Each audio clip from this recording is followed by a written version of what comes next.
maybe I'm not sure Okay အဲ့တော့ဒီမှာက I've got a stomach ache I have a stomach ache I have got a stomach ache လို့သုံးလို့ရတယ် I have a stomach ache လို့သုံးလို့ရတယ်နော် I got a okay stomach ache နော် I've got a stomach ache တိုက်တယ်လို့သုံးလို့ရပါတယ်နော် I have a stomach ache Is this something you ate နင်စားခဲ့တဲ့ဟာတစ်ခုကြောင့်များဖြစ်တာလားပေါ့နော်နင်စားခဲ့တဲ့တစ်ခုကြောင့်များအဲ့လိုဖြစ်တာလားပေါ့နော် Maybe I'm not sure တိတ်တော့မသိဘူးပေါ့နော် Maybe ဟုတ်ရင်လည်းဟုတ်မှာပေါ့ I'm not sure တိတ်ချာမသိဘူး What did you have for breakfast ဘာမလဲဆက်ပါစားလဲ The usual cereal milk and banana The usual cereal with milk and banana The usual ကော်မာလေးကုတ်တယ်ခဏဖြတ်မယ် The usual cereal with milk and a banana နော်နွားနိုးနဲ့ဒီအုတ်ဂျုံပေါ့နော် cereal ဆိုတာကျတော့မြန်မာနိုင်ငံမှာဆိုရင်ကိုယ်ကအုတ်လို့ပါအဲ့လိုမျိုးပေါ့နော် cereal လို့ခေါ်တယ်အဲ့ဒါပြီးရင်ငပြောသီးတုံးနဲ့နော်အဲ့ဒီနွားနိုးနဲ့ဒီ cereals နဲ့ရောထားတာပေါ့နော် Maybe the milk was bad နွားနိုးကမြန်ချင်နေလို့လားပေါ့နော်ဒါနဲ့အချင်ပေါက်နေလို့ပြင်များလားပေါ့နော် maybe ဆိုဟုတ်ရင်လည်းဟုတ်မှာပေါ့ဖြစ်ရင်လည်းဖြစ်မှာပေါ့ဟုတ်ကောင်းဟုတ်မှာပေါ့အဲ့လိုပဲ maybe လို့ပေါ့နော် it didn't smell bad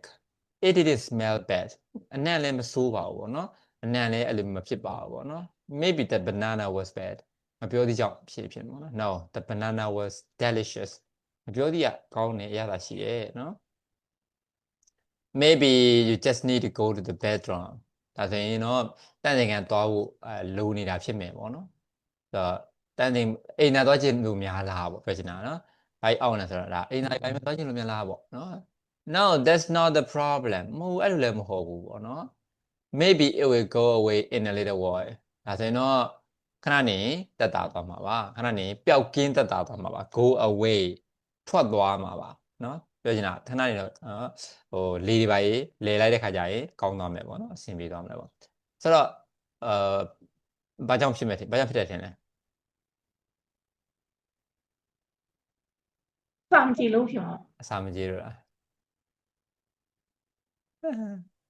yes right အစာမကြေးလို့မဟုတ်ဘူးငပြောသီးကြောင့်ဖြစ်တာဆရာဆိုခဏခဏဖြစ်တယ်နော်ငပြောသီးအမှဲ့လွန်တာဆိုရင်ငပြောသီးအမှဲ့လွန်ရင်ပေါ့နော်အဲ့လိုမျိုးအစာဟိုဘိုက်အောက်တာဖြစ်တယ်အမှဲ့အားလွန်သွားပြီပေါ့နော်အဲ့မှာသူတို့ဟိုအညိုအမဲတွေပါဆွဲနေပြီအဲ့လိုမျိုးဟာစားလိုက်ပဲဖြစ်တယ်အမှဲ့အားလွန်နေပြီဖြစ်တယ်နောက်တစ်ခုကဆေးတွေပါတယ်ပေါ့နော်အဲ့လိုမှဲ့အောင်လုပ်ထားတဲ့ဆေးတွေပေါ့နော်အဲ့ဒါမျိုးတွေနဲ့လုပ်ထားတဲ့ငပြောသီးမျိုးဆိုရင်စားပြီးရင်အဲ့လိုဘိုက်အောက်တာဖြစ်တယ်အစာမရှိပဲစားရင်ဘိုက်အောက်တယ်ငပြောသီးကမနေ့စားရပါဆိုရင်အဲ့လိုစားလို့မရအောင်